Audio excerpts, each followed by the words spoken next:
أعوذ بالله من الشيطان الرجيم. بسم الله الرحمن الرحيم. السلام علیکم ورحمۃ اللہ وبرکاتہ۔ وعلیکم السلام ورحمۃ اللہ وبرکاتہ۔ سورۃ الشعراء آیت نمبر 176 سے 191۔ ان الحمد للہ والصلاة والسلام علی رسول اللہ اما بعد۔ اعوذ باللہ السمیع العلیم من الشیطان الرجیم من ہمزہ ونفخہ ونفثہ۔ کذب اصحاب الایکۃ المرسلین اذ قال لهم شعیب الا تتقون انی لکم رسول امین فاتقوا اللہ واطیعون وما اسألکم علیہ من اجر ان اجری الا علی رب العالمین۔ اوفوا الکیل ولا تکونوا من المخسرین وزنوا بالقسطاس المستقیم ولا تبخسوا الناس اشیاءهم ولا تعثوا في الارض مفسدین واتقوا الذی خلقکم والجبلۃ الاولین قالوا انما انت من المسحرین وما انت الا بشر مثلنا وان نظنک لمن الکاذبین فأسقط علینا کسفا من السماء ان کنت من الصادقین قال ربی اعلم بما تعملون فکذبوه فأخذهم عذاب یوم الظلہ انه كان عذاب يوم عظيم ان في ذلك لآية وما كان أكثرهم مؤمنين وإن ربك لهو العزيز الرحيم۔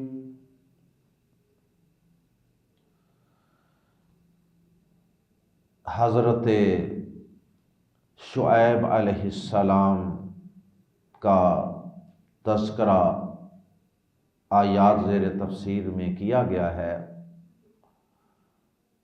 اور یہ اس سورہ مبارکہ میں بیان کیے جانے والے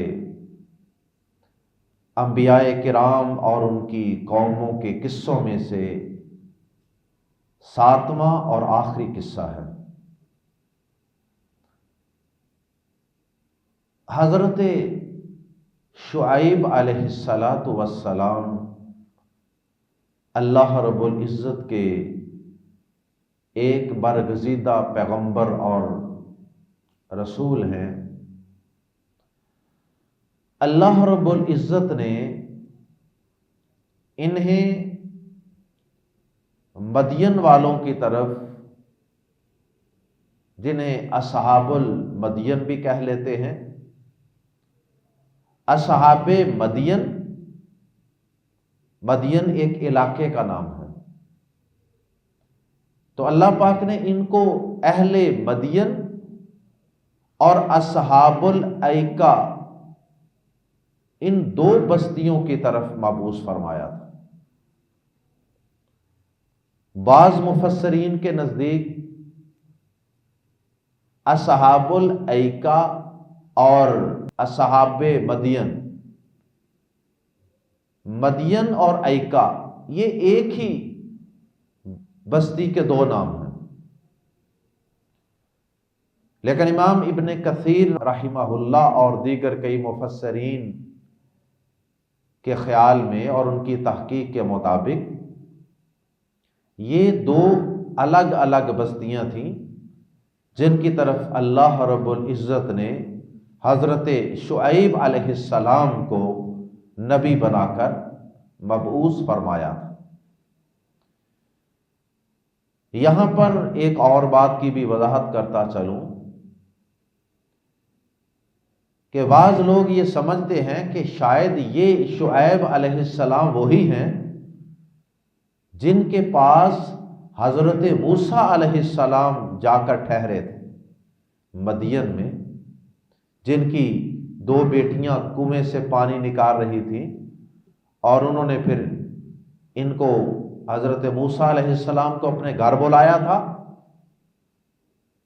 اور پھر اپنی ایک بیٹی کے ساتھ ان کا نکاح بھی کر دیا اور پھر کافی سال تک حضرت موسیٰ علیہ السلام ان کے گھر ہی میں رہے۔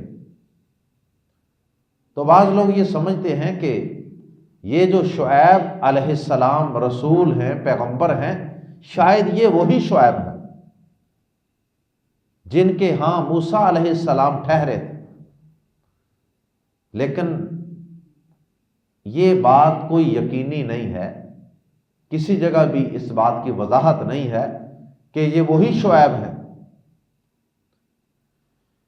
شعیب نام کے کئی لوگ ہو سکتے ہیں، کئی آدمیوں کے نام شعیب ہو سکتے ہیں، تو زیادہ گمان یہی ہے کہ وہ شعیب ایک عام اللہ کے نیک بندے بزرگ تھے، اور یہ حضرت شعیب علیہ السلام جن کو بطور پیغمبر رسول قرآن مجید میں بیان کیا گیا ہے، یہ کوئی اور شخصیت ہے۔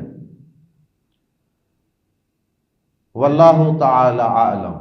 بہرحال حضرت شعیب علیہ السلام کو مدین کی طرف اور اصحاب ایکا کی طرف رسول بنا کر بھیجا گیا۔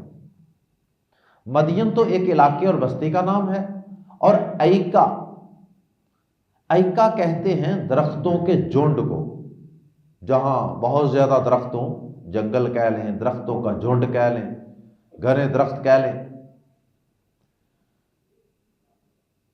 تو اہل علم کا خیال ہے کہ یہ قوم شاید کسی درخت کو یا درختوں کے جھنڈ کو پوجتی تھی، تو اللہ پاک نے حضرت شعیب علیہ السلام کو ان کی طرف ان کی رہنمائی کے لیے مبعوث فرمایا۔ اصحاب مدین کا ذکر اس سے قبل سورہ اعراف میں، سورہ ہود میں تفصیل سے ہم پڑھ چکے ہیں،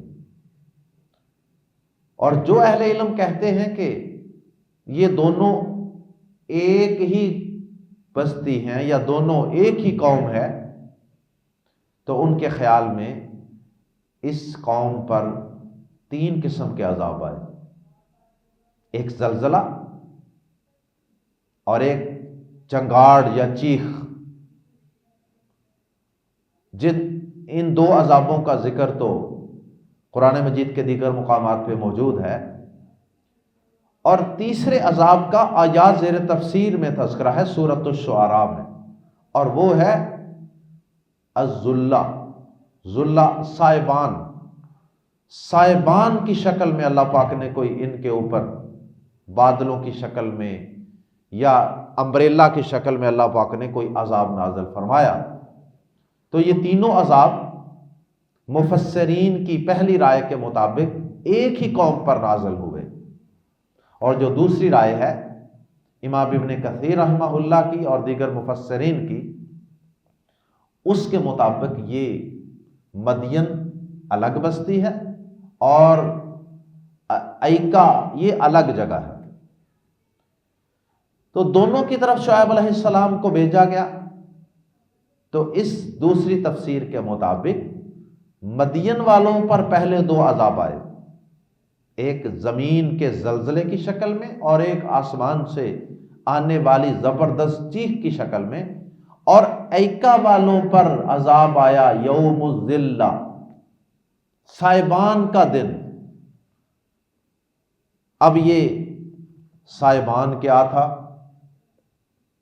کس طرح سائبان کی شکل میں اور ایک چھتری کی شکل میں ان پر عذاب آیا، اس کی مفسرین نے کئی طریقے سے تفصیلات بیان فرمائی ہیں، لیکن سچی بات یہ ہے کہ قرآن و حدیث میں اس کی کوئی اتھینٹک اور پختہ دلیل موجود نہیں ہے کہ یوم الذلہ سے کیا مراد ہے۔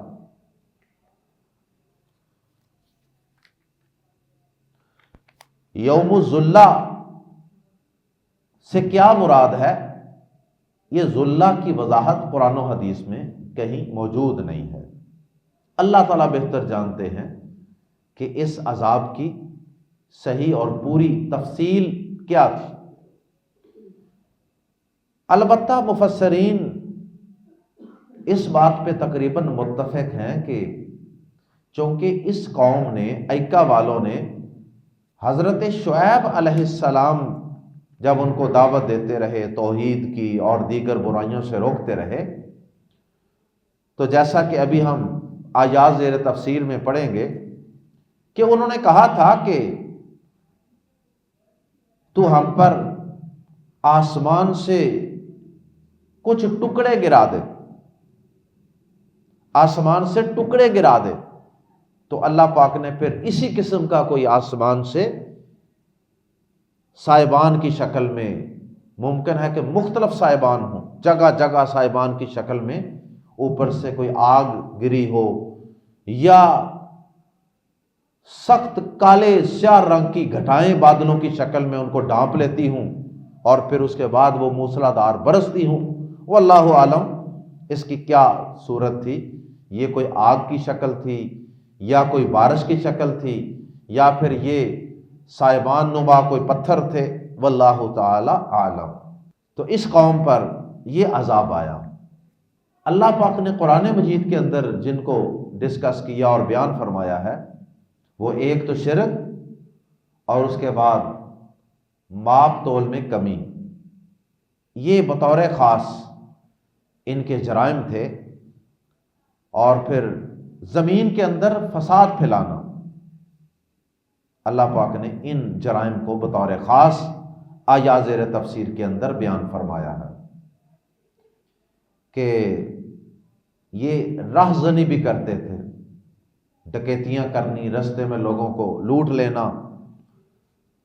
اور زمین کے اندر فساد وغیرہ پھیلانا۔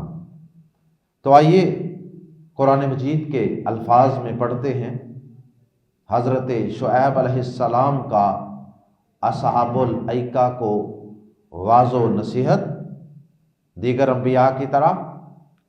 پہلی چند آیات بالکل وہی ہیں، اور یہ آیات اللہ پاک نے جو سارے انبیاء کی ملتی جلتی رکھی ہیں، اس سے یہ بتانا بھی مقصود ہے کہ انبیاء کرام کی بنیادی تعلیمات تقریباً ایک جیسی تھی۔ تو حضرت شعیب علیہ السلام نے ان کو کیا واعظ کیا اور انہوں نے آگے سے کیا جواب دیے، اور اللہ رب العزت کی کس طرح ان پر گرفت اور عذاب نازل ہوا۔ آیت نمبر 176، کذب جھٹلا دیا، اصحاب الایکاتی، اصحاب ایکا نے یا ایکا والوں نے، المرسلین رسولوں کو، کذب اصحاب الایکۃ المرسلین، ایکا والوں نے رسولوں کو جھٹلا دیا۔ اذ جب، قال کہا، لہم ان سے، شعیب علیہ السلام نے، یہ لفظ صحیح شعیب ہے، ہم اردو میں بار شعیب کہہ دیتے ہیں، لیکن اصل یہ شعیب ہے۔ اذ قال لهم شعیب، جب کہا ان سے شعیب نے علیہ الصلاۃ والسلام، الا کیا نہیں، تتقون تم ڈرتے، الا تتقون تم ڈرتے نہیں ہو اپنے ان جرائم بطور خاص کفر و شرک کے برے انجام سے، انی بے شک میں، لکم تمہارے لیے، اور رسول ایک رسول ہوں، امین امانت دار، میں تمہارے لیے ایک امانت دار رسول ہوں۔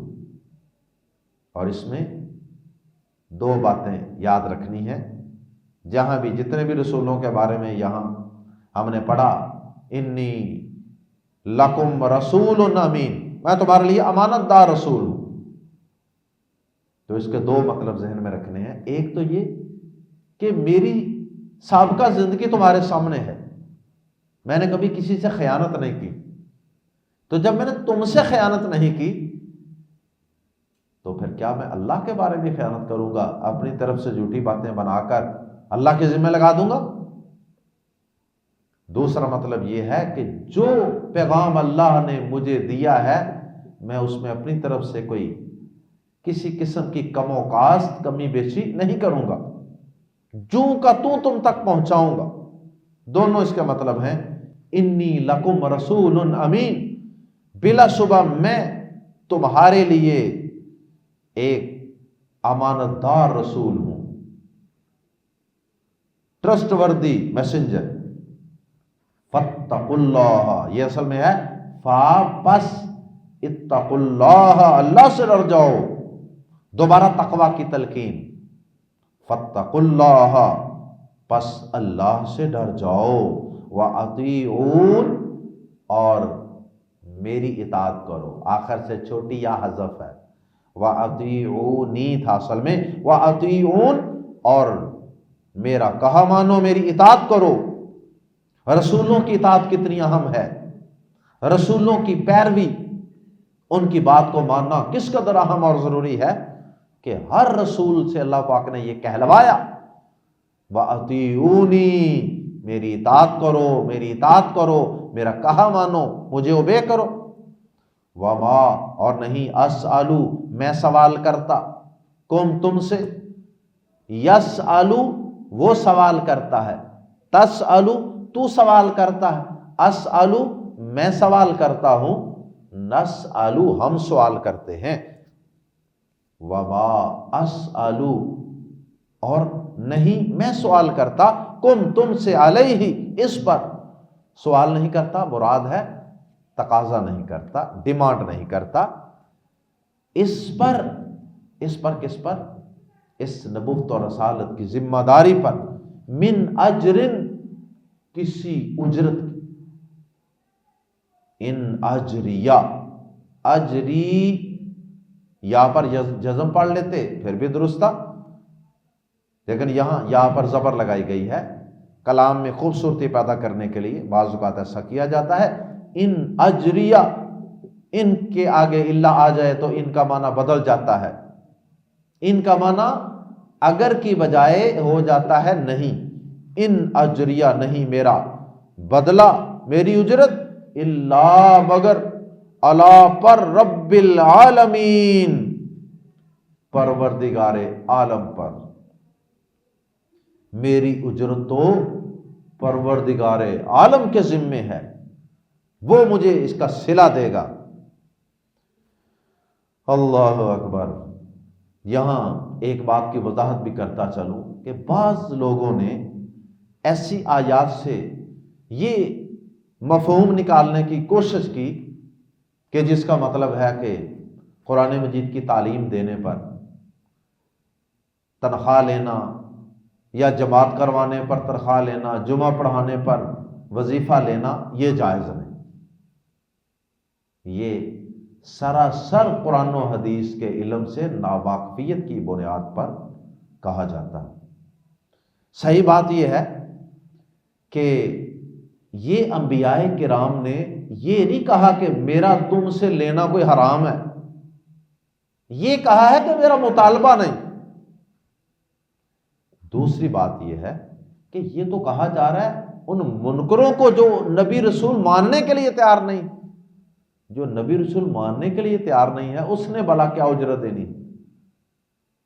تو جو مسلمان ہیں وہ اپنے علماء کرام کو، دین کے لیے اپنی زندگیاں وقف کرنے والوں کو، دین کے خادموں کو جو 24 گھنٹے ذمہ داریاں ادا کرتے ہیں، مسجدوں کی صفائیاں بھی کرتے ہیں، مسجدوں کی چوکیداریاں بھی کرتے ہیں، مسجدوں میں اذانیں بھی کہلواتے ہیں یا کہتے ہیں، صفیں بھی بچھاتے ہیں یا بچھواتے ہیں، جمعے بھی پڑھاتے ہیں، درس بھی دیتے ہیں، ترجمہ کلاسیں بھی پڑھاتے ہیں، اور پھر اس کے علاوہ بچوں کو ناظرہ بھی پڑھا رہے ہوتے ہیں، کئی ذمہ داریاں ادا کر رہے ہوتے ہیں۔ یہ بہت بڑی ذمہ داری ہوتی ہے۔ 5 وقت صرف نماز پڑھانا ہی چھوٹی ذمہ داری نہیں۔ آدمی ایسا قابو آ جاتا ہے کہ کہیں جا نہیں سکتا، ایک نماز کے بعد تھوڑی دیر بعد دوسری نماز کا ٹائم ہو جاتا ہے، وہاں بندہ کہیں دور تو جا ہی نہیں سکتا۔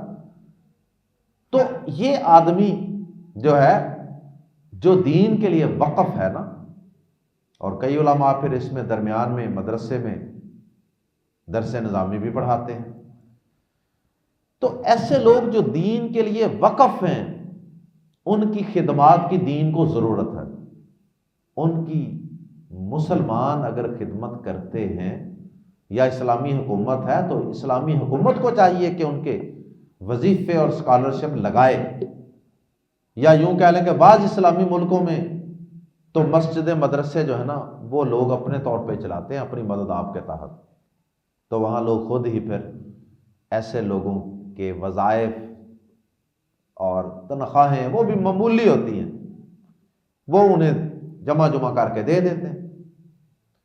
اور جو اچھے اسلامی ملک ہیں جیسے سعودیہ وغیرہ ہے، وہاں پہ تو چونکہ یہ سارا گورنمنٹ کے انڈر ہوتا ہے، گورنمنٹ خود ہی ان کی تنخواہیں مقرر کرتی ہے، تو اس میں کوئی حرج نہیں ہے۔ صحیح بخاری میں بھی حدیث ہے، نبی صلی اللہ علیہ وسلم نے اس کو جائز قرار دیا ہے۔ بہرحال اگر کوئی، میں یہ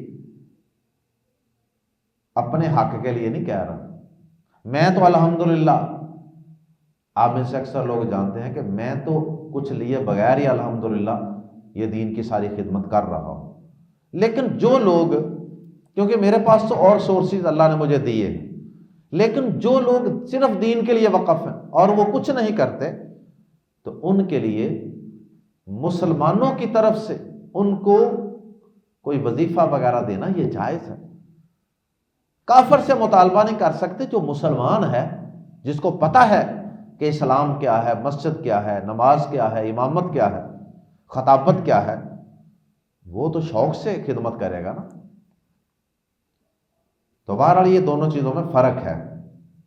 آگے حضرت شعیب علیہ السلام نے کہا وَأَوْفُوا الْقَيْلَ، اور اوفو کا معنی پورا دو، الکیلا ماپ، میّر، اوف الکیلا ماپ پورا دو، ولا تکونوا، اور نہ ہو جاؤ من المخسرین، خسارہ دینے والے، کمی دینے والے۔ مخسرین اسم الفاعل ہے، ایک ہوتا ہے خاسرین خسارہ اٹھانے والے، اور ایک مخسرین دوسرے کو خسارہ دینے والے، یعنی کم دینے والے، کمی کرنے والے، اور کم دینے والوں میں سے نہ ہو جاؤ۔ کچھ چیزیں ماپی جاتی ہیں اور کچھ تولی جاتی ہیں، یہ ماپنے والی جتنی چیزیں ہیں نا ان کا ذکر ہو رہا ہے، اور آگے اگلی آیت میں تولی جانے والی چیزوں کا ذکر ہے۔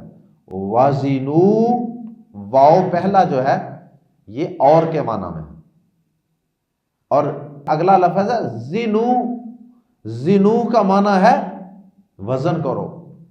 ہماری اردو زبان میں تو وزن میں واو آتی ہے نا، لیکن عربی زبان میں واو اس لفظ کا حصہ نہیں ہے، واو کا معنی ہے اور، زنو، زن کی جمع زنو، وزن کرو،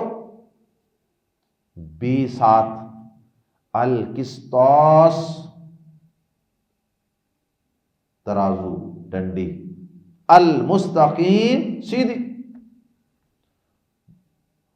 اور سیدھی ترازو کے ساتھ. پہلے لوگ اس طرح روزیبل سے ترازو اس طرح چلتا رہا نا، لوگ درمیان میں رسی سی باندھی ہوتی تھی اور ایک سٹک ہوتی ہے اور اس کے دونوں سائڈوں پہ پھر دو پیندے ہوتے ہیں، پلڑے. تو اس طرح پکڑا جاتا تھا. اس کے درمیان میں ایک وہ جو ایک نیڈل سی ہوتی ہے نا، اس کو سیدھا رکھنا ہوتا ہے. اگر ٹیڑھی ہو تو اس کا مطلب ہے یہ کم دے رہے ہیں، تو اگر بالکل سیدھی ہو تو اس کا مطلب پورا دے رہے ہیں. بلکہ حدیث کے مطابق بہتر تو یہ ہے کہ آدمی تھوڑا سا زیادہ ہی ڈال دے تاکہ شک شبہ نہ رہے. تو فرمایا واو اور زینو وزن کرو بالقسطاس المستقیم، سیدھی ترازو سے.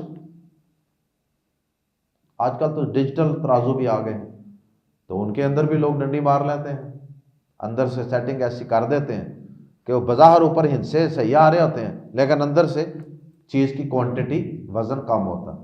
وَلَا تَبْخَسُوا، اور نہ کم دو، الناس لوگوں کو، اشیاءہم ان کی اشیاء ان کی چیزیں، اور لوگوں کو ان کی چیزیں کم نہ دو. وَلَا تَأْثَوْا، کچھ چیزیں گن کر بھی دی جاتی ہیں جیسے درجن.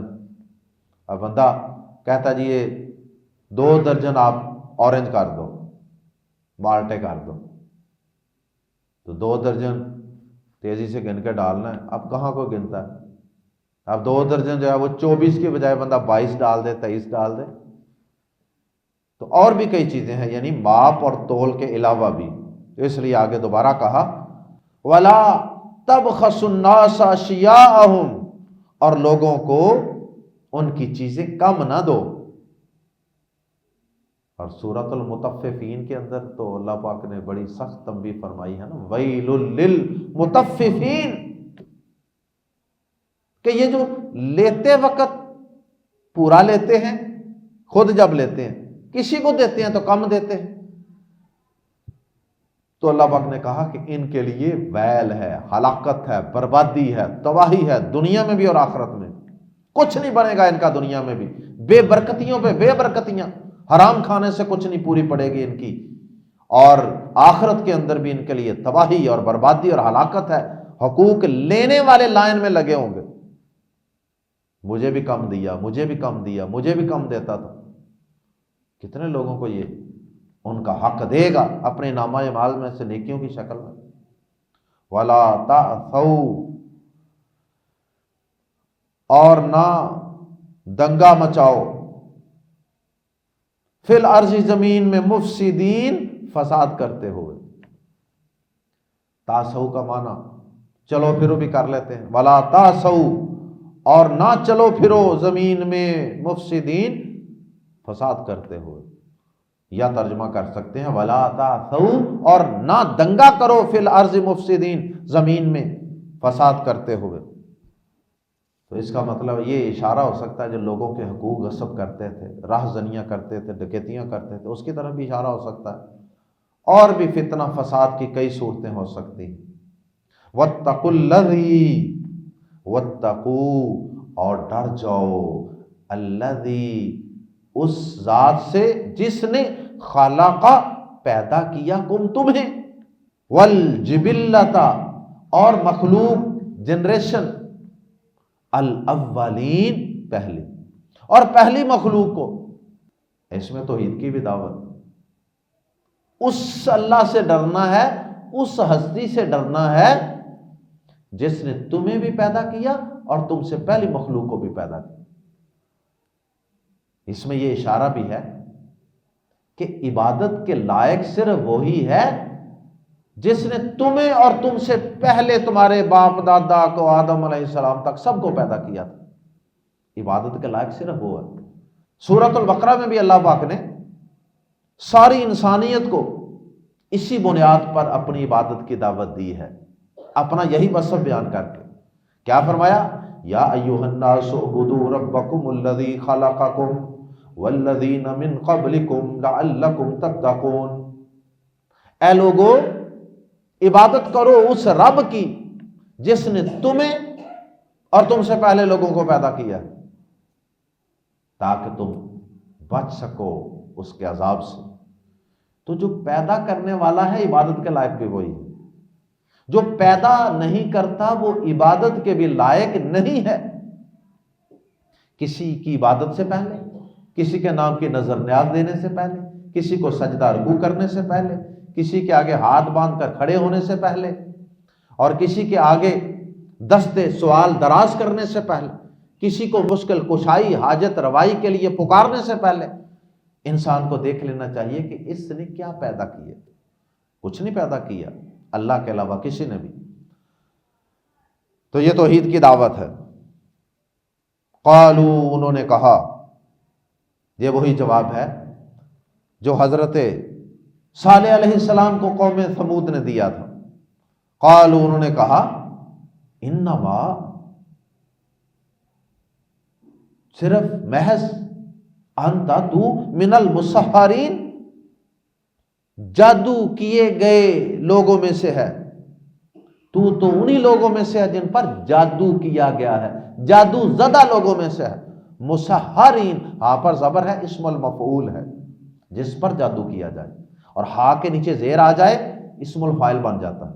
مسحرین، جادو کرنے والے، اور یہاں مسحرین ہے، جادو زدہ۔ انہوں نے کہا تو انہی میں سے ہے جن پر جادو کیا گیا ہے۔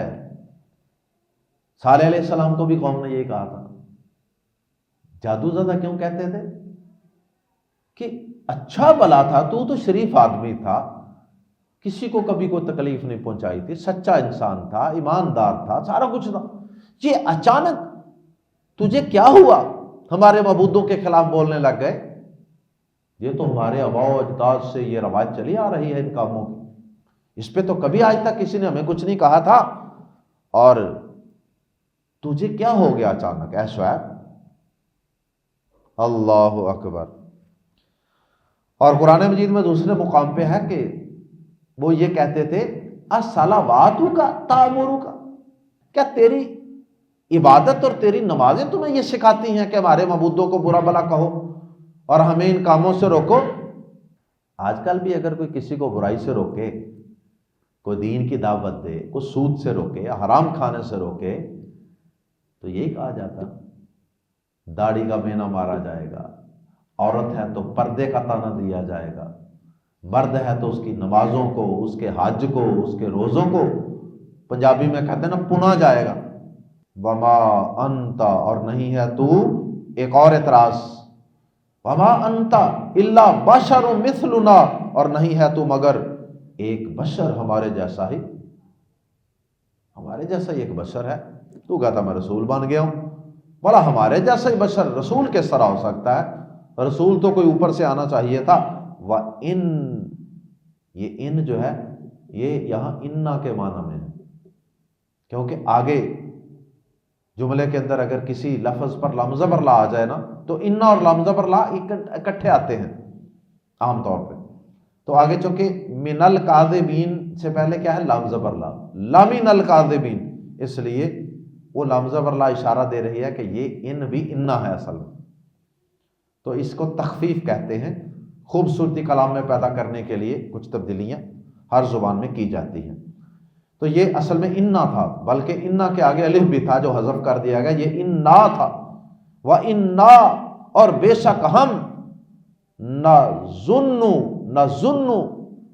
ہم بے شک ہم ضرور سمجھتے ہیں، کہا تجھے لام زبر لا یقیناً من الکاذبین، جھوٹوں میں سے، نعوذ باللہ من ذالک، اور بے شک ہم تو تجھے یقیناً جھوٹوں میں سے سمجھتے ہیں۔ استغفر اللہ ربی فاسقط، پس گرا دے۔ مت ماری جاتی ہے جب انسان ضد اور ہٹ درمی پہ اتر آتا ہے، مخالفت برائے مخالفت پر اتر آتا ہے، تو پھر کیسی باتیں کرتا ہے؟ فاسقط، پس گرا دے، علینا، ہم پر، کسافن، کچھ ٹکڑے، یہ کسفتن کی جمع ہے، کسفتن کی جمع کسافہ، کسافن کچھ ٹکڑے، تنوین کی وجہ سے ہم ترجمہ کر رہے ہیں کچھ ٹکڑے، من السماء آسمان سے، ان کنتا اگر ہے تو من الصادقین سچوں میں سے، کسفم من السماء فریگمنٹس آف دی اسکائی، آسمان کے کچھ ٹکڑے ٹوٹ کر ہمارے اوپر گرا دے۔ اللہ اکبر۔ ہمارے پیارے نبی صلی اللہ علیہ وسلم کو بھی اسی قسم کی باتیں کفار مکہ کی طرف سے کہی گئی تھی نا۔ سورہ بنی اسرائیل سورہ بنی اسرائیل آیت 92 میں اس کا ذکر ہے کہ انہوں نے کہا تھا کہ او تسقط السماء کما زعمت علینا کسفا، یا آسمان کو ٹکڑے ٹکڑے کر کے ہم پر گرا دے جیسا کہ تو نے دعویٰ کیا ہے۔ دعویٰ کیا کیا تھا؟ ڈراتے تھے نا کہ اللہ کا عذاب آ جائے، کہتے تھے آسمان کو ٹکڑے ٹکڑے کر کے ہمارے اوپر گرا ہی دو۔ اور وہ ابو جہل نے کیا کہا تھا کہ یا اللہ اگر یہ محمد صلی اللہ علیہ وسلم حق پر ہے نا، سورہ انفال میں ہے، اگر یہ حق پر ہے نا تو یا اللہ امطر علینا حجارۃ من السماء، ہم پر آسمان سے پتھر برسا دے۔ کیسی کیسی جہالت کی باتیں کرتے رہے۔ تو انہوں نے بھی کہا جی ہم پر آسمان سے کچھ ٹکڑے گرا دے، ان کنت من الصادقین، اگر تو سچوں میں سے ہے۔ سچا نبی ہے نا، تو ہمیں جو ڈراوے دیتا ہے، دھمکیاں دیتا ہے، اگر وہ سچی ہے نا پھر گرا دے ہم پہ آسمان سے کچھ ٹکڑے۔ قال ربی اعلم، انہوں نے کہا، شعیب علیہ السلام نے کہا ربی میرا رب اعلم زیادہ جاننے والا ہے، بازر بھی کو ما جو تعملون تم کر رہے ہو، میرا رب خوب جانتا ہے جو تم کر رہے ہو۔ مطلب یہ کہ عذاب نازل کرنا یہ میرا کام نہیں ہے، یہ میرے رب کا کام ہے، اور وہ خوب جانتا ہے جو تم کر رہے ہو، اسے پتا ہے کہ کب کس پر عذاب نازل کرنا ہے اور کس کو مہلت دے کر ہدایت کی توفیق دینی ہے۔ فا تو کذبو، انہوں نے جھٹلا دیا ہو اسے، فا تو اخذہم، تو پکڑ لیا ان کو عذاب نے، یوم الذلہ، صاحبان کے دن والے عذاب نے، عذاب نے، یوم الذلہ صاحبان کے دن والے یا بادلوں کے دن والے عذاب نے۔ اس کی تفصیل پہلے عرض کر چکا ہوں، انہو بے شک وہ کانا تھا، یا ہمیشہ سے تھا بھی ہو سکتا ہے، اللہ نے شروع سے تیار کیا تھا، عذاب یوم عظیم، بہت بڑے دن کا، وہ بہت بڑے دن کا عذاب تھا، بڑا سخت دن تھا۔ اللہ بہتر جانتے ہیں کہ وہ کیا سخت عذاب تھا۔ ان فی ذالک، بے شک اس میں، لام زبر لا، یقیناً، آیتن، ایک نشانی ہے، اس قوم کی تباہی میں بھی ایک نشانی ہے۔ مکہ والوں تمہارے لیے بھی، قیامت تک آنے والے انسانوں تم سب کے لیے، ان 7 کے 7 رسولوں اور ان کی قوموں کی تباہی میں ایک بہت بڑی نشانی ہے، عبرت کا سامان ہے، نصیحت کا پیغام ہے۔ وما کانا، اور نہ تھے، اکثرہم، ان کے اکثر، لوگوں کے اکثر، مکہ والوں کے اکثر، دیگر قوموں کے اکثر، مؤمنین، ایمان والے۔ وَإِنَّ رَبَّكَ، اور بے شک آپ کا رب، لم زبر لا، یقیناً، هُوَ الْعَزِيزُ، وہی سب پر غالب ہے، اور رحیم، نہایت رحم والا ہے۔ اللہ ہم سب کو انبیاء کرام کے پیغام کو سمجھ کر ان کے رستے پر چلنے کی توفیق عطا فرمائے۔ اللہ ہمیں ان سابقہ اقوام کے واقعات سے عبرت حاصل کرنے کی اور نصیحت حاصل کرنے کی توفیق عطا فرمائے۔ اللہ ہم سب کو اپنی حفظ و امان میں رکھے، اور اپنی دامن رحمت میں اللہ ہم سب کو ڈھانپ لے۔ ہم اللہ کے عذابوں سے اس کی پناہ مانگتے ہیں۔ سبحانک اللہم و بحمدک، اشہد ان لا الہ الا انت، استغفرک و اتوب الیک۔